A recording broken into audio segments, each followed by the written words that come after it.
Welcome everybody, this is Alan with Daily Armor of God. Thank you so much for joining me today. I hope you're all doing well. This is reading the Bible in 123 days. We're on day 52. Today we'll be reading 2 Chronicles 30 through 35. So continuing on with Josiah and the line of kings in Judah mainly we've been reading about. Of course, we already read about the kings in Israel, which were, I think, all of them. Every single one was evil. And all the kings in Judah were, for the majority, evil, and a few good kings. So 2 Chronicles 35, verse 1. Moreover, Josiah kept a Passover unto Yahweh in Jerusalem, and they killed the Passover on the 14th day of the first month. He set the priests in their charges, and encouraged them to the service of the house of Yahweh, and said unto the Levites that taught all Israel, which were holy unto Yahweh, Put the holy ark in the house which Solomon the son of David, king of Israel, did build. It shall not be a burden upon your shoulders. Serve now Yahweh your God and his people Israel. Prepare yourselves by the houses of your fathers after your courses, according to the writing of David, king of Israel, and according to the writing of Solomon his son. And stand in the holy place according to the divisions of the families of the fathers of your brethren, the people, and after the division of the families of the Levites. So kill the Passover, and sanctify yourselves, and prepare your brethren, that they may do according to the word of Yahweh by the hand of Moses. And Josiah gave to the people of the flock lambs and kids, all for the Passover offerings, for all that were present, to the number of 30,000, and 3,000 bullocks. These were of the king's substance.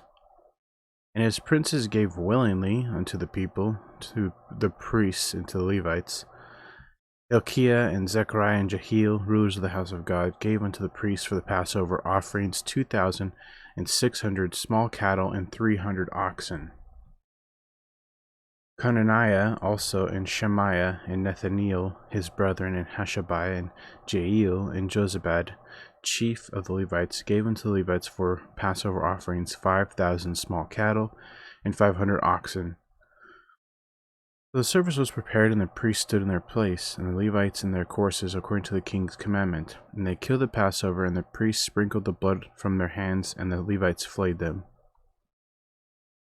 And they removed the burnt offerings, that they might give according to the divisions of the families of the people, to offer unto Yahweh, as it is written in the book of Moses. And so did they with the oxen.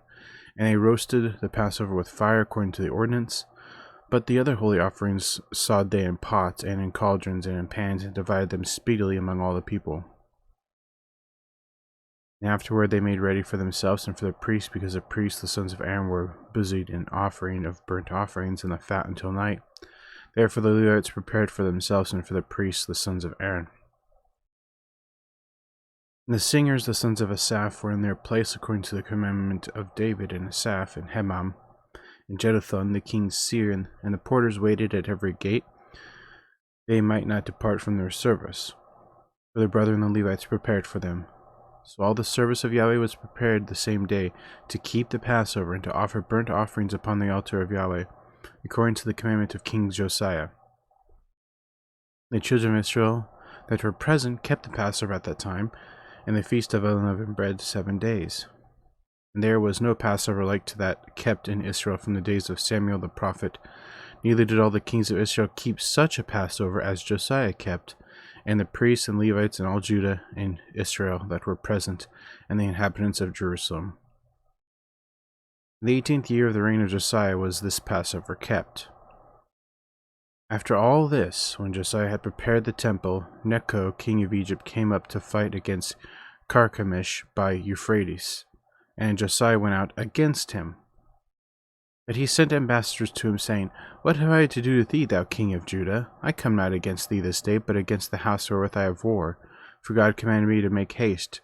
Forbear thee from meddling with God, who is with me, that he destroy thee not. Nevertheless, Josiah would not turn his face from him, but disguised himself that he might fight with him, and hearkened not unto the words of Necho from the mouth of God, and came to fight in the valley of Megiddo. And the archers shot at King Josiah, and the king said to his servants, Have me away, for I am sore wounded. His servants therefore took him out of that chariot and put him in the second chariot that he had, and they brought him to Jerusalem, and he died, and was buried in one of the sepulchres of his fathers. And all Judah and Jerusalem mourned for Josiah. And Jeremiah lamented for Josiah, and all the singing men and singing women spake of Josiah in their lamentations to this day, and made them an ordinance in Israel. And behold, they are written in the lamentations. Now the rest of the acts of Josiah, and his goodness according to that which was written in the law of Yahweh, and his deeds, first and last, behold, they are written in the book of the kings of Israel and Judah.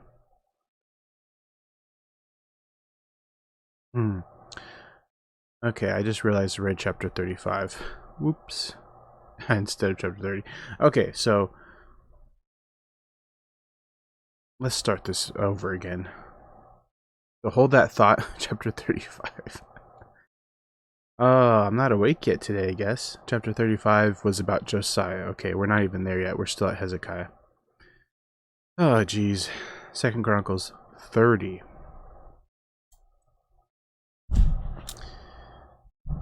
Second Chronicles 30. And Hezekiah sent to all Israel and Judah, and wrote letters also to Ephraim and Manasseh, that they should come to the house of Yahweh at Jerusalem to keep the Passover unto Yahweh God of Israel. By the way, I'm not going to reread 35, but I will do a recap when we get there, so hold that thought about Josiah and 35. Then Chronicles 32. For the king had taken counsel in his princes and all the congregation in Jerusalem to keep the Passover in the second month, for they could not keep it at that time, because the priests had not sanctified themselves sufficiently, neither had the people gathered themselves together to Jerusalem. And the thing pleased the king and all the congregation, so they established a decree to make proclamation throughout all Israel, from Beersheba even to Dan, that they should come to keep the Passover unto Yahweh God of Israel at Jerusalem. They had not done it of a long time in such sort as it was written. So the post went with the letters from the king and his princes throughout all Israel and Judah, and according to the commandment of the king, saying, Ye children of Israel, turn again unto Yahweh God of Abraham, Isaac, and Israel, and he will return to the remnant of you that are escaped out of the hand of the kings of Assyria. And be not ye like your fathers, and like your brethren, which trespassed against Yahweh God of their fathers, who therefore gave them up to desolation, as ye see. Now be ye not stiff-necked, as your fathers were, but yield yourselves unto Yahweh, and enter into his sanctuary, which he hath sanctified forever, and serve Yahweh your God, that the fierceness of his wrath may turn away from you. For if ye turn again to Yahweh, your brethren and your children shall find compassion before them that lead them captive, so that they shall come again into this land. For Yahweh your God is gracious and merciful, and will not turn away his face from you, if ye return unto him. So the post passed from city to city through the country of Ephraim and Manasseh, even unto Zebulun, but they laughed them to scorn and mocked them. Nevertheless, divers of Asher and Manasseh and Zebulun humbled themselves and came to Jerusalem. Also in Judah the hand of God was to give them one heart to do the commandment of the king and of the princes by the word of Yahweh. And there assembled at Jerusalem much people to keep the feast of unleavened bread in the second month, a very great congregation. And they arose and took away the altars that were in Jerusalem, and all the altars for incense took they away, and cast them into the brook Kidron. And they killed the Passover on the 14th day of the second month, and the priests and the Levites were ashamed, and sanctified themselves, and brought in the burnt offerings into the house of Yahweh. And they stood in their place after their manner, according to the law of Moses, and the man of God. The priests sprinkled the blood which they received of the hands of the Levites, for there were many in the congregation that were not sanctified. Therefore the Levites had the charge of the killing of the Passovers for every one that was not clean, to sanctify them unto Yahweh. For a multitude of the people, even many of Ephraim and Manasseh, Issachar and Zebulun, had not cleansed themselves, yet did they eat the Passover, otherwise than it was written.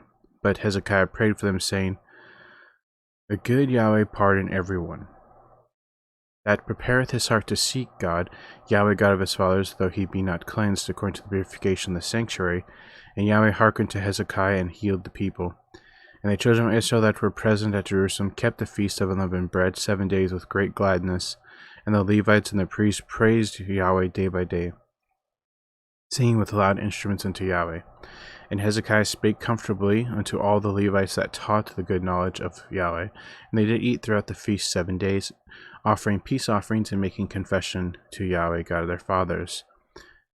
And the whole assembly took counsel to keep other 7 days, and they kept other 7 days with gladness.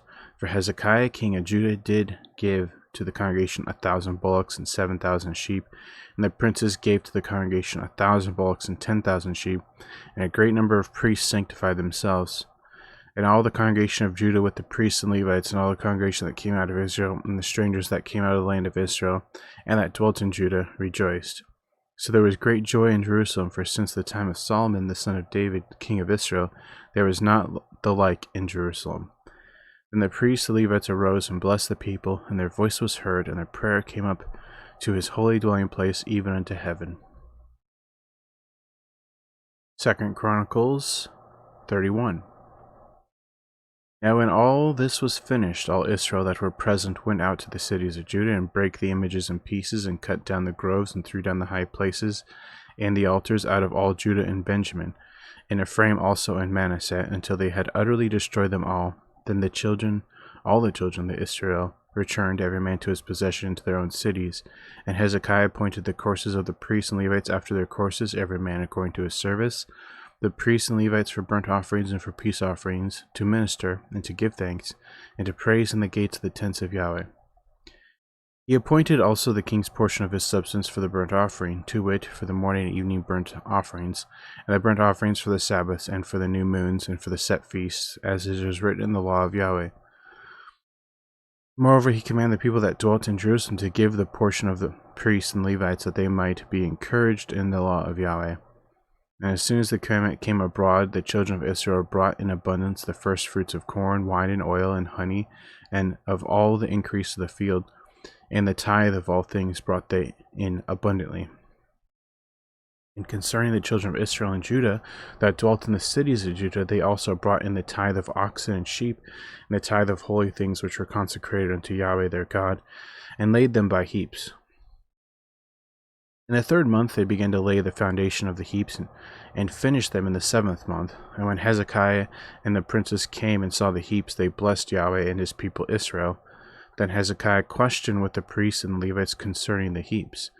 And Azariah the chief priest of the house of Zadok answered him and said, Since the people began to bring the offering into the house of Yahweh, we have had enough to eat, and have left plenty, for Yahweh hath blessed his people, and that which is left is this great store.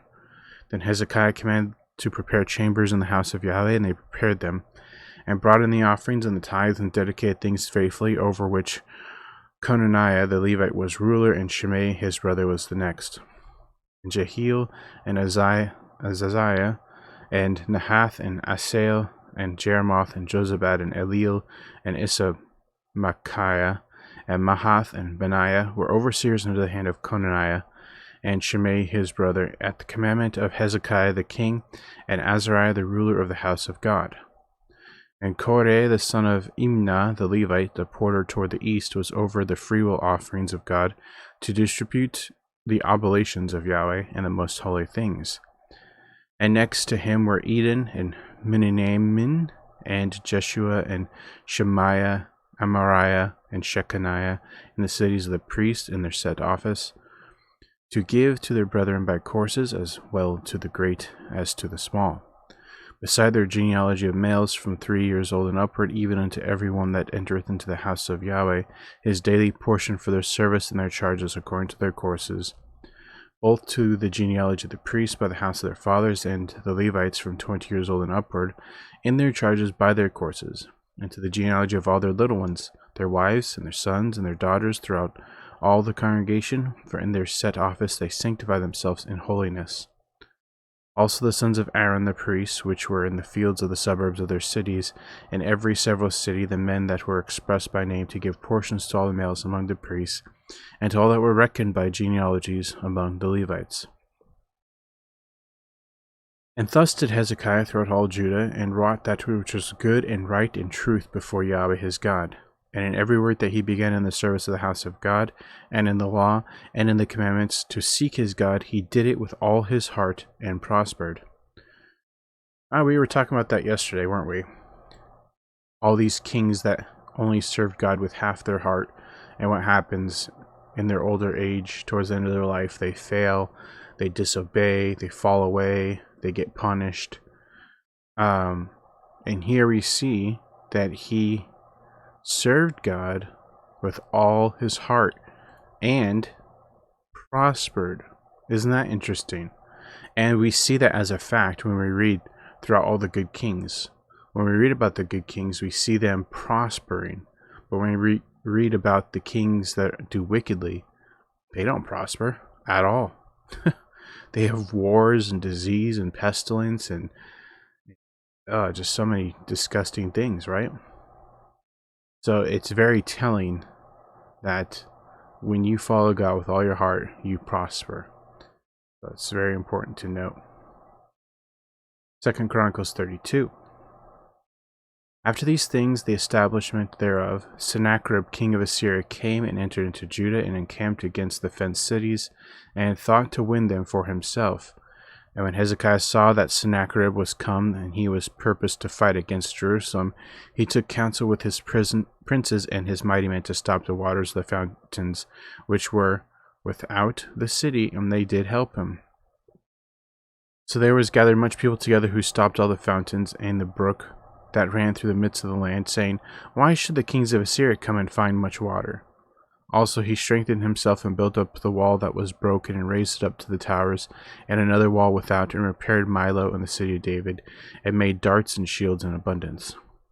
And he set captains of war over the people, and gathered them together to him in the street of the gate of the city, and spake comfortably to them, saying, Be strong and courageous, be not afraid nor dismayed for the king of Assyria, nor for all the multitude that is with him, for there be more with us than with him. With him is an arm of flesh, but with us is Yahweh our God to help us, and to fight our battles. And the people rested themselves upon the words of Hezekiah king of Judah. After this did Sennacherib king of Assyria send his servants to Jerusalem, but he himself laid siege against Lachish, and all his power with him, unto Hezekiah king of Judah, and unto all Judah that were at Jerusalem, saying, Thus saith Sennacherib king of Assyria, Wherein do ye trust, and ye abide in the siege in Jerusalem? Doth not Hezekiah persuade you to give over yourselves to die by famine and by thirst, saying, Yahweh our God shall deliver us out of the hand of the king of Assyria? Hath not the same Hezekiah taken away his high places and his altars, and commanded Judah and Jerusalem, saying, Ye shall worship before one altar, and burn incense upon it? Know ye not what I and my fathers have done unto all the people of other lands? Were the gods of the nations of those lands any ways able to deliver their lands out of mine hand? Who was there among all the gods of the nations that my father utterly destroyed, that could deliver his people out of mine hand? That your God should be able to deliver you out of mine hand. Now therefore let not Hezekiah deceive you, nor persuade you on this manner, neither yet believe him, for no God of any nation or kingdom was able to deliver his people out of mine hand, and out of the hand of my fathers. How much less shall your God deliver you out of mine hand? And his servant spake yet more against Yahweh God, and against his servant Hezekiah. He wrote also letters to rail on Yahweh God of Israel, and to speak against him, saying, As the gods of the nations of other lands have not delivered their people out of mine hand, so shall not the God of Hezekiah deliver his people out of mine hand. Then they cried with a loud voice in the Jews' speech unto the people of Jerusalem that were on the wall, to affright them and to trouble them, that they might take the city. And they spake against the God of Jerusalem, and against the gods of the people of the earth, which were the work of the hands of man. And for this cause Hezekiah the king and the prophet Isaiah the son of Amoz prayed and cried to heaven. And Yahweh sent an angel, which cut off all the mighty men of valor, and the leaders and captains in the camp of the king of Assyria. So he returned with shame to face his own land. And when he was come into the house of his God, they that came forth of his own bowels slew him there with the sword. Thus Yahweh saved Hezekiah and the inhabitants of Jerusalem from the hand of Sennacherib king of Assyria, and from the hand of all other, and guided them on every side. And many brought gifts unto Yahweh to Jerusalem, and presents to Hezekiah king of Judah, so that he was magnified in the sight of all nations from thenceforth. Man, They did not know what they were talking about, saying that the one true living God, Yahweh, could not deliver his people. Guess what? He can and he will. He did. Wow. In those days Hezekiah was sick to death and prayed unto Yahweh, and he spake unto him and gave him a sign. But Hezekiah rendered not again according to the benefit done unto him, for his heart was lifted up. Therefore there was wrath upon him and upon Judah and Jerusalem. Notwithstanding Hezekiah humbled himself for the pride of his heart, both he and the inhabitants of Jerusalem, so that the wrath of Yahweh came not upon them in the days of Hezekiah.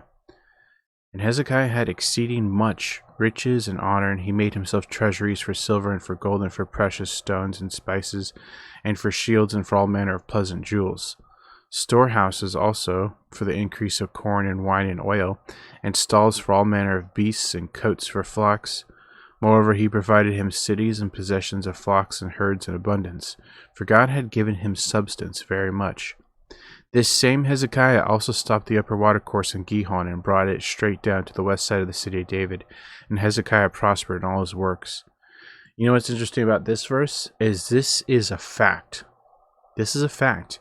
If you look at the history of the city of David, look up anything about city of David and the watercourse from Gihon.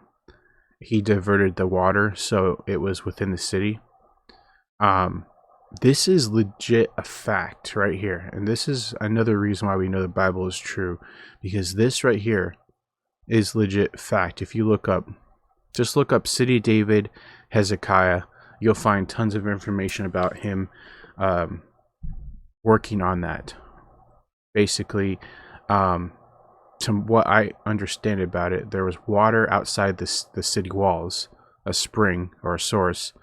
And what he did was he made it come underneath the city. So basically the enemies couldn't tap into the water supply from outside the walls. Something like that. We'll look into it. Look into City of David and Hezekiah. And it's recorded as a fact that he did do that. So there's more proofs that the Bible is true. 2 Chronicles 32:31. Howbeit in the business of the ambassadors of the princes of Babylon, who sent unto him to inquire of the wonder that was done in the land, God left him to try him, that he might know all that was in his heart. Now we know what happens, don't we? This is that same Hezekiah that we read about where Babylon sent ambassadors to him, originally just to see how he was doing, because they heard he was sick. And, well, God healed him. But then the ambassadors turned into spies once Hezekiah got prideful and showed those two ambassadors every single treasure that was in his house and the house of God. Because he was prideful. He was like, oh, look what all I have. And what did those two ambassadors do? They went back to Babylon and told the king.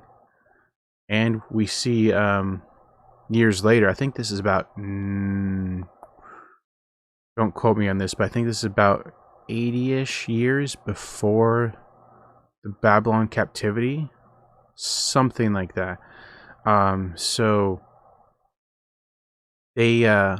Babylon gets wind of all the treasures in Jerusalem. And that is also part of the reason why they come and ransack it several times, right? So, the rest of the acts of Hezekiah and his goodness, behold, they are written in the vision of Isaiah the prophet, the son of Amos, and in the book of the kings of Judah and Israel. And Hezekiah slept with his fathers, and they buried him in the chiefest of the sepulchres of the sons of David. And all Judah and the inhabitants of Jerusalem did honor him at his death, and Manasseh his son reigned in his stead. I also want to point out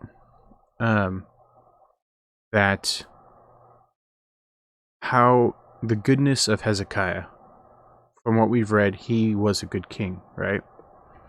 Was he perfect? No. Did he mess up? Yeah, he messed up. When God tried him about the two ambassadors, he got prideful. And that just proves that despite loving God, serving God, we will fall, we will sin. It's inevitable. We are in corrupt, sinful flesh. And no matter what, until we get glorified bodies in heaven, we are going to sin. But that doesn't change the fact of our heart. We may not want to sin in our heart, but we will in our flesh. That doesn't change the fact that we are secure in Christ if we truly believe what he did for us. We have that salvation, that assurance, if we truly believe from our heart. So it just proves that, yeah, he was a good king. Did he mess up? Yeah, he did. Because we are all sinners, Romans 3:23. We have all sinned and fall short of the glory of God. All of us are sinners, even all these good kings. So it's just more proof that despite our sin, we could still have a good heart. I mean, look at David. What did God call David? A man after his own heart. And then if you look at the acts of David, yeah, David did a lot of good stuff. But look all the bad stuff he did. Adultery, murder, of one of his most faithful servants. I mean, you think about stuff like that, you're like, well, David messed up. Yeah, David messed up. And when we mess up, guess what? God still wants a relationship with us and wants us to serve him. He knows that we are in corrupt, sinful bodies. But he still wants us to have a perfect heart. And that's what he looks at. He was looking at David's heart. When he messed up, yeah, David repented of what he did. He suffered for it too. From what it seems like, I don't know if this was chastisement, but it seems like David later developed a grievous sore. The Bible calls it a grievous sore, down there. So that could be a chastisement for what he did. Don't know. But the fact of the matter is, God still called David a man after his own heart, because David's heart was right despite his sin. That's key. Despite our sins, we have to have the right heart, no matter what. But anyway, enough of my talking here. Moving on to 2 Chronicles 33. Manasseh was 12 years old when he began to reign, and he reigned 55 years in Jerusalem. But, here we go. But did that which was evil in the sight of Yahweh, like unto the abominations of the heathen, whom Yahweh had cast out before the children of Israel. For he built again the high places which Hezekiah his father had broken down. And he reared up altars for Baalim, and he made groves, and worshipped all the host of heaven, and served them. He also built altars in the house of Yahweh, whereof Yahweh had said, In Jerusalem shall my name be forever.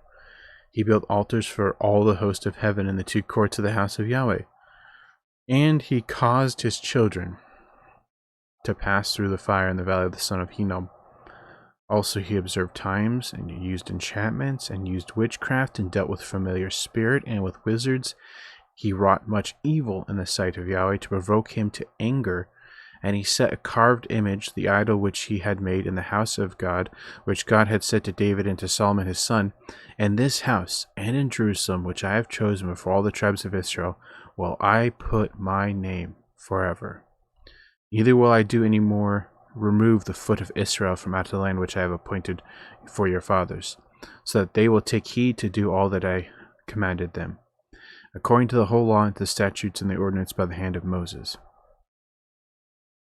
So Manasseh made Judah and the inhabitants of Jerusalem to err, and to do worse than the heathen whom Yahweh had destroyed before the children of Israel. Here's yet another verse. There are quite a few of these verses here, and I've talked about this before. He did worse than the heathen whom Yahweh had destroyed before the children of Israel. That's referring to when the children of Israel came out of Egypt. Then there was that 40-year gap in the wilderness, and then the children of the people who came out of Egypt, they had to destroy all the inhabitants of the land in the promised land before they were able to divide the land for them between the 12 tribes of Israel. So, and we read about these inhabitants of the land in the promised land, how they were doing such evil in the sight of God, and there was like blood stain throughout all the land because they were doing such evil and wicked things. And what do we see here? Years later, throughout the time of Judges, throughout the time of Kings, here we go, Manasseh. And it says that he did worse than the people who were originally in the land that God destroyed. Like, how insane is that? I can't even comprehend, because they were, if you think about what they were doing, those inhabitants back then, which was already pure evil and abominations. But here we go, and it says worse. How do you get much worse than abominations and evil that they were doing? Like, it doesn't say everything that he was doing. I can't even imagine it. I don't even want to imagine it, because our minds can wander and imagine some disturbing things. But just know that he did worse than those heathen. Like, it's just insane to think about that for a second. To actually think about how he did worse. And he was Hezekiah's son. Like, I don't understand that. I'm not a parent, so I probably don't understand. But how did Manasseh, if he was around his father and see what his father did and how he prospered serving God, how did he turn out so wicked and evil? That I don't understand myself, but it's just sad to see. A good king, his father, and now we have Manasseh, who did worse. And it talked about it a little bit, what he did, all the images and familiar spirits, and then this part right here, which I'm not going to repeat. If you guys don't know what that means, look it up. Actually, don't look it up, but it's disturbing. So he did worse. So moving on. Okay, so yeah, he did worse than all the inhabitants before him. And Yahweh spake to Manasseh and to his people, but they would not hearken. Wherefore Yahweh brought upon them the captains of the host of the king of Assyria, which took Manasseh among the thorns, and bound him with fetters, and carried him to Babylon. And when he was in affliction, he besought Yahweh his God, and humbled himself greatly before the God of his fathers. And this is very surprising too, how evil Manasseh was. But in his affliction, he besought Yahweh, and he humbled himself greatly, it says, and prayed unto him, and he was entreated of him, and heard his supplication, and brought him again to Jerusalem into his kingdom. Then Manasseh knew that Yahweh, he was God. After this, he built a wall without the city of David on the west side of Gihon, in the valley even to the entering in at the fish gate, and compassed about Ophel, and raised it up a very great height, and put captains of war in all the fenced cities. This is so surprising, isn't it? And he took away the strange gods and the idol out of the house of Yahweh, and all the altars that he had built in the mount of the house of Yahweh and in Jerusalem, and he cast them out of the city. And he repaired the altar of Yahweh, and sacrificed thereon peace offerings and thank offerings, and commanded Judah to serve Yahweh, God of Israel. Nevertheless, the people did sacrifice still in the high places, yet unto Yahweh their God only. Now the rest of the acts of Manasseh, and his prayer unto his God, and the words of the seers that spake to him in the name of Yahweh, God of Israel, behold, they are written in the book of the kings of Israel. His prayer also, and how God was entreated of him, and all his sin and his trespass, in the places wherein he built high places, and set up groves and graven images, before he was humbled. Behold, they are written among the sayings of the seers. So Manasseh slept with his fathers, and they buried him in his own house, and Ammon his son reigned in his stead. I just want to point this out. You know how I was talking about how there were good kings then ended bad? This is probably the only example of an evil, wicked king who reigned and he ended good. Like, it's insane. This is just more proof that no matter the sin, besides blaspheming the Holy Spirit, everything else but that, God will forgive. Like, look how evil Manasseh was. We just talked about how he did worse evil than the heathen that were originally in the land. That's just crazy to think about, and all the abominations that he did and evil that he did. But when he was taken captive, he had a huge, and I mean huge, change of heart and turned to God and served him. Now, what does that remind you of? Well, look at Saul. Saul persecuted the early Christian church. And I don't know if it says per se that he killed people, but he definitely beat them and imprisoned them. Now, it could be implied that he also killed, but it doesn't say specifically. But the point is, Saul was evil. And what did God do?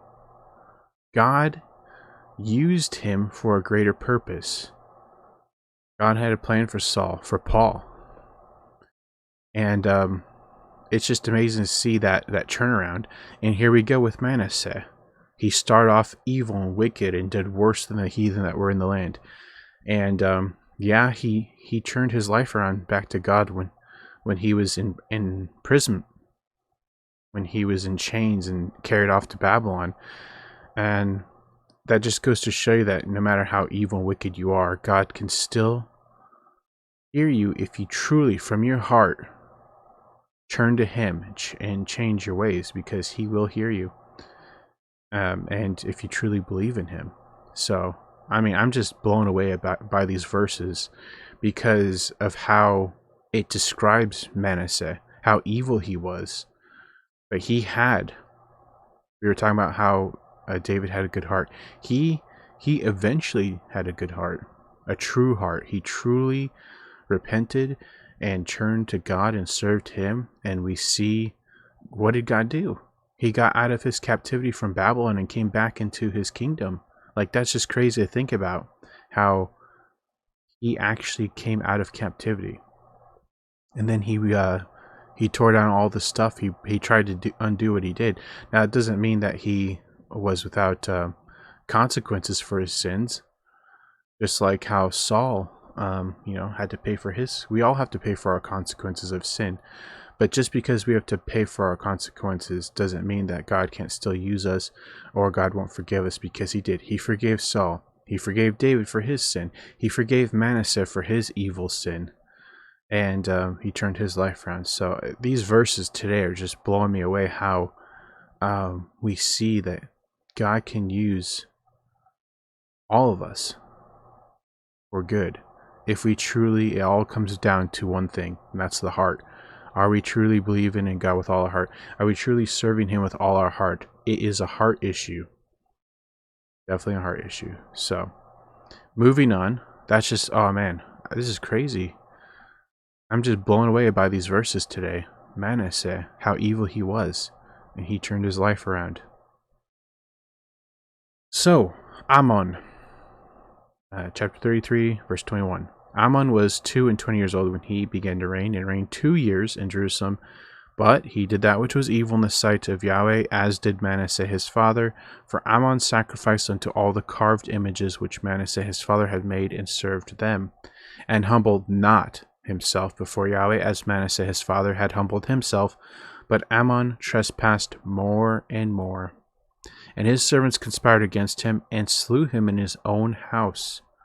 But the people of the land slew all them that had conspired against King Ammon, and the people of the land made Josiah his son king in his stead.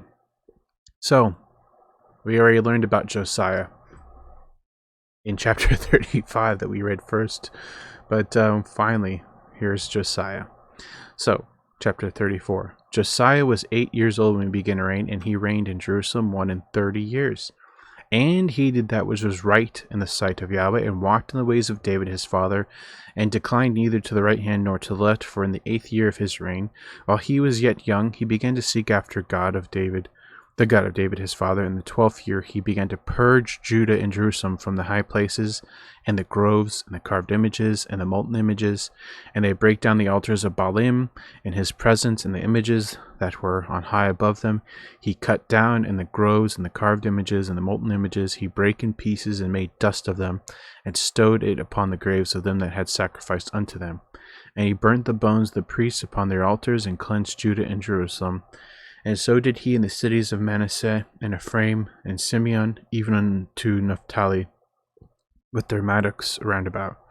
And when he had broken down the altars and the groves, and had beaten the graven images into powder, and cut down all the idols throughout all the land of Israel, he returned to Jerusalem.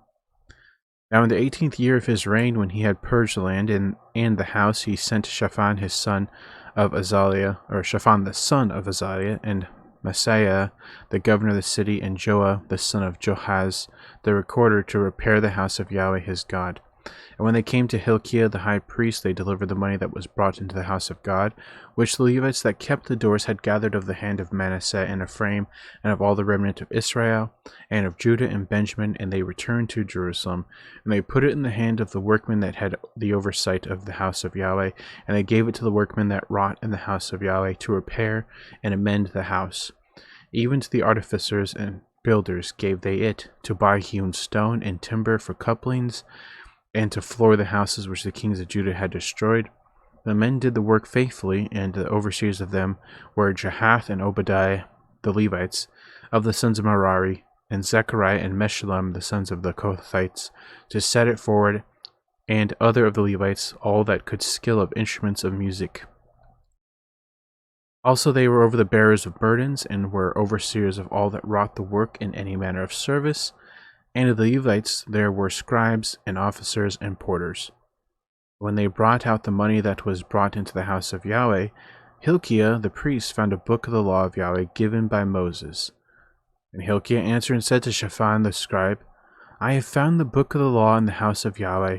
And Hilkiah delivered the book to Shaphan. And Shaphan carried the book to the king, and brought the king word back again, saying, All that was committed to thy servants, they do it. And they have gathered together the money that was found in the house of Yahweh, and have delivered it into the hand of the overseers, and to the hand of the workmen. The Shaphan the scribe told the king, saying, Hilkiah the priest hath given me a book. And Shaphan read it before the king. And it came to pass, when the king had heard the words of the law, he rent his clothes. And the king commanded Hilkiah, and Ahikam the son of Shaphan, and Abdon the son of Micah, and Shaphan the scribe, and Asaiah the servant of the kings, saying, Go, inquire of Yahweh for me and for them that are left in Israel and Judah concerning the words of the book that is found. For great is the wrath of Yahweh that is poured out upon us, because our fathers have not kept the word of Yahweh, to do all that is written in the book. And Hilkiah and they that the king had appointed went to Huldah the prophetess, the wife of Shallum, the son of Tikvah, the son of Hasrah, keeper of the wardrobe. Now she dwelt in Jerusalem in the college. And they spake to her to that effect. And she answered them, Thus saith Yahweh, God of Israel, Tell ye the man that sent you to me, Thus saith Yahweh, Behold, I will bring evil upon this place, and upon the inhabitants thereof, even all the curses that are written in the book which they have read before the king of Judah, because they have forsaken me, and have burnt incense unto other gods, that they might provoke me to anger with all the works of their hands. Therefore my wrath shall be poured out upon this place, and shall not be quenched. And as for the king of Judah, who sent you to inquire of Yahweh, so shall ye say unto him, Thus saith Yahweh, God of Israel, concerning the words which thou hast heard. Because thine heart was tender, and thou didst humble thyself before God, when thou heardest his words against this place, and against the inhabitants thereof, and humblest thyself before me, and didst rend thy clothes, and weep before me, I have even heard thee also, saith Yahweh. Behold, I will gather thee to thy fathers, and thou shalt be gathered to thy grave, in peace, neither shall thine eyes see all the evil that I will bring upon this place, and upon the inhabitants of the same. So they brought the king word again. Now, isn't that great mercy? Wow. Just think, that is amazing mercy. God will not let him see the evil, let Josiah, the king, see the evil, because Josiah had a good heart. Here we go with the heart again. He had a good heart, so God gave him mercy from, the impending doom, essentially, impending doom. And the king sent and gathered together all the elders of Judah and Jerusalem, and the king went up into the house of Yahweh, and all the men of Judah, and the inhabitants of Jerusalem, and the priests and Levites, and all the people, great and small, and he read in their ears all the words of the book of the covenant that was found in the house of Yahweh. And the king stood in his place and made a covenant before Yahweh to walk after Yahweh and to keep his commandments and his testimonies and his statutes with all his heart and with all his soul, to perform the words of the covenant which are written in this book. And he caused all that were present in Jerusalem and Benjamin to stand to it. And the inhabitants of Jerusalem did according to the covenant of God, the God of their fathers. And Josiah took away all the abominations out of all the countries that pertained to the children of Israel, and made all that were present in Israel to serve, even to serve Yahweh their God. And all his days they departed not from following Yahweh, the God of their fathers. Amen to that, right? Amen. Josiah, another man with a great heart. And 2 Chronicles 35, to recap, what do we see? Josiah had a huge Passover celebration.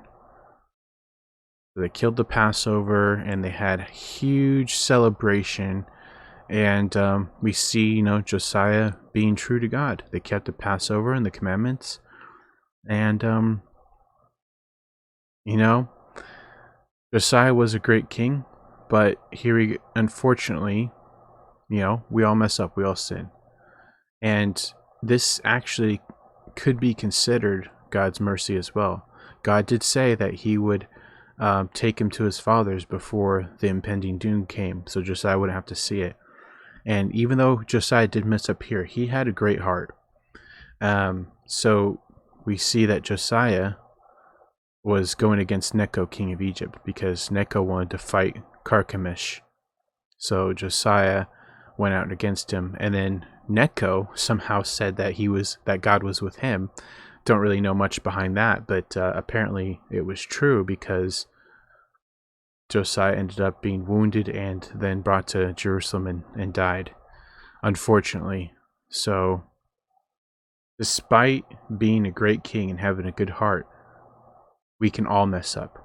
We can serve the Lord faithfully all our years, and when we are older, we can mess up one time, and that could cost us. But you know what? That one mistake doesn't mess up his heart. Not at all. So it just goes to show you, we have to have a true heart with God. And today's reading was eye-opening, how we saw God used these kings. He used Manasseh, even though he was wicked and evil, and you'd think that there'd be no hope for him because of how evil and wicked he was. But he truly changed his heart, truly, from the bottom of his heart, switched and had a repentant heart and came back to God. Like, that is just amazing to see. When you see something like that, when you see a sinner or somebody wicked truly turn their life around, you just want to rejoice. Like, it is amazing to see that. Like, it's indescribable, the feeling, because you think that there's no hope for that person, but there's hope for everyone if they put their trust in God and serve God with all their heart and turn to God with all their heart. There is hope for them. So no matter the evil we see in today's world, when we think, oh, he's too far gone, it may be true, but we don't know until we try. We try to get the gospel out to people so they can know God's mercy and salvation. Man, reading the Old Testament, I'm telling you, people who skip on reading the Old Testament are missing out on a lot of life lessons, a lot of things we can learn and glean and apply to our own lives. Not everything can we apply to our lives, but there is a lot we can learn from. And I wouldn't ever want to skip the Old Testament, ever. I mean, if you're a very beginner or new to following God, I would recommend just reading the New Testament. But I say you got to read the whole entire thing, and you get a really good picture of God's what God is like. We see so many instances of God having mercy on people, even in the Old Testament, God having mercy, and that's never changing. He has mercy on us all throughout all of history. So it is recommended to read. But with reading the Bible, if you're new to it, you gotta take it slow. You gotta start off small. like the Bible says, you gotta drink milk first, and then later on you could chew meat, chew steak, whatever that saying is. Start off small, read the New Testament, then move on to the Old Testament, because you're missing out. If you skip the Old Testament, you're missing out on so many great lessons. And today's reading, every single chapter in today's reading had so many great things. So anyway, thanks for joining me, guys, and I hope you have a great evening, morning, noon, wherever you're at. Remember to put God first in everything you do, and have faith in Him, trust in Him, and wait upon Him. And you'll never be sorry, and God willingly, we'll see you tomorrow with more Bible reading. So thanks so much, and we'll see you next time. Bye-bye.